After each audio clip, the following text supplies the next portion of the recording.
Colleagues, let me first congratulate you, President Wari, upon your election. Hambalyo to the people of Hirshabelle as well. Excellencies, distinguished guests, Mr. President, on behalf of the European Union,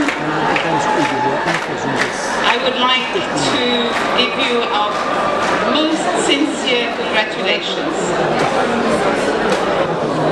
From our house poet to Hirshabelle. Somalie Salam Wahan. Side Gabo, Side Tahai. Sobe Wainu Aragne. Wa Side Amurtuye. San Akka Waha. Sansantu Walibin. Hirshabelle Gul. Somalia Anolato. Mahat Salidin.